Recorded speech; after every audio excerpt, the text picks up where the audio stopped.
ଦାରିଦ୍ର୍ୟତାର ସୀମାରେଖା ତଳେ ଥିବା ପ୍ରତ୍ୟେକ ମଣିଷ ଆଜି ବି ଦଳିତ, ନିର୍ଯାତିତ, ନିଷ୍ପେଷିତ। ମାନବିକତାର ମୂଲ୍ୟବୋଧ ନଥାଏ ସେମାନଙ୍କ ପାଇଁ।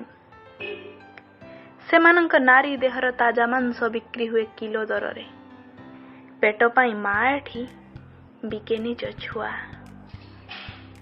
ଯୌତୁକ ଜୁଇରେ ବଳି ପଡ଼େ ଆଜି ନିରୀହ ନବବଧୂ।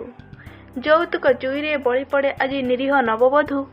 ଅନ୍ତ ଫାଡ଼ି ଜନ୍ମ ଦେଇଥିବା ମା, ହାତ ଧରି ଚାଲି ଶିଖେଇଥିବା ବାପା, ନ୍ୟାୟ ପାଇଁ ହୁଏ ସର୍ବଶାନ୍ତ।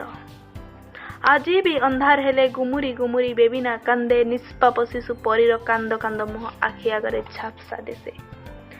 ତେଲ ଲୁଣର ସଂସାରରେ ଉଳିଏ ଖାଇ ଉଳିଏ ଉପାସରେ ଶୁଏ ଏ ଦେଶର ଜନତା। ଟଙ୍କିକିଆ ଚାଉଳର ଭୋଗ ଲାଳସାରେ କୁଢ଼ିଆ ହୁଏ ଏ ଦେଶର ଚାଷୀ।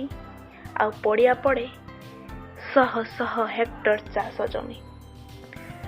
5 ଟଙ୍କିଆ ଆହାର କେନ୍ଦ୍ରରେ 4 ଚକିଆ ବାବୁମାନଙ୍କର ଭିଡ଼।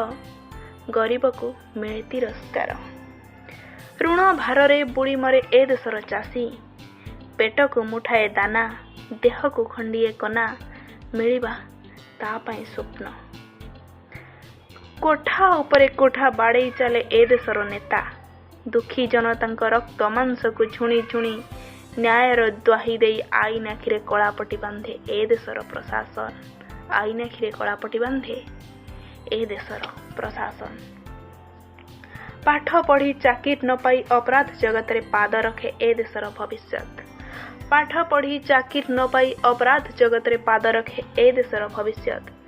ଗରିବୀ ଏକ ଯନ୍ତ୍ରଣା ନୁହେଁ, ଅଟେ ଏକ ଅଭିଶାପ। ଭୁଲ କାହାର? ନିରୀହ ଜନତାର? ନା ତା ଗରିବୀ ପଣିଆର? ନା କୋଟାକୁ ସମର୍ଥନ କରି ଲକ୍ଷ ଲକ୍ଷ ଟ୍ୟାଲେଣ୍ଟକୁ ଦବେଇ ରଖିଥିବା ଏ ସରକାରର? ଆଜି ବି ଏକ ପ୍ରଶ୍ନ। ଭୁଲ କାହାର? ଭୁଲ କାହାର? ଭୁଲ କାହାର?